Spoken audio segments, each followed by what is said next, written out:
Ha a láb erejének az egészségéről már gondoskodtunk, akkor épp ideje, hogy szót ejtsünk egy olyan betegségről, ami a lakosság 20-30%-át biztosan érinti, és ez nem más, mint a körömgomba. Ez valóban egy olyan makacs dolog, amivel nehéz megbirkózni? Évtizede óta problémát jelent, és tulajdonképpen az első áttörés a 80-as években jött, amikor a szisztémás kezelése lehetővé vált a körömgombáknak, és egy forradalmi változást okozott a lézer terápiás kezelés. Mi annak az oka, hogy az emberek túl későn fordulnak orvoshoz? Elsősorban optikai jelei vannak a körömgombának, tehát az első tünetei, és a betegek sokáig abból indulnak ki, hogy ez egy szépség hiba, holott ez nem csak egy szépséghiba, hanem egy fertőző betegség, és mint minden fertőző betegséget gyógyítani kell. A körömgomba diagnosztizálása ugye első hallásra egyszerűnek tűnik, mert hogy az látszik, nem egy olyan nehezen észrevehető dolog, de mégis ahhoz, hogy professzionálisan tudjuk kezelni, műszeres vizsgálatokra is szükség van. A makroszkópos vizsgálatnak az a lényege,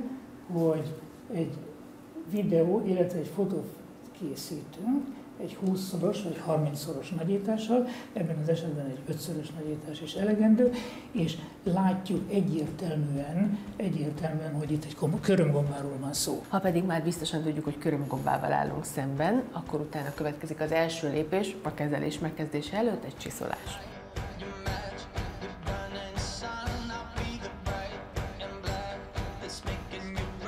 A köröm legfelső részét lecsiszoltuk, de lehet mondani, hogy szinte minden körömgomba kezelés nagyjából így kezdődik, csak ezt követően vagy körömlakkal, vagy vegyszerrel, vagy különböző ecsetelő oldatokkal kell bekenni, de most lézerrel fogjuk kezelni. A mélyben elpusztítja a körömgombát, gyakorlatilag a kezelés befejezése után a beteg úgy áll fel, hogy egyetlen élő gombája sincs.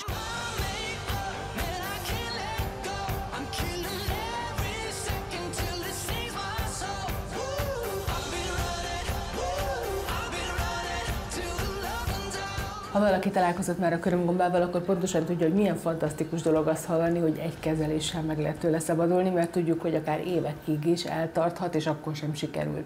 De hogyan tudjuk megakadályozni a visszafertőződést? Az újrafertőzés az szinte előre programált, hogy úgy mondjam, ha nem pusztítjuk el a cipőben élő gombákat. Egyszerűen tudomásul kell vennünk, hogy minden körömgombás betegnek a cipője fertőzött, és illuzórikus arra gondolni, hogy meggyógyítom a legjobb gyógyszerekkel, a legnagyobb erőfeszítésekkel a körömgombát, és felhozom a fertőzött cipőt, hogy a körömgombán meggyógyul, nem gyógyul meg. Az újrafertőzés, az meg kell akadályozni, és erre különböző módszerek vannak.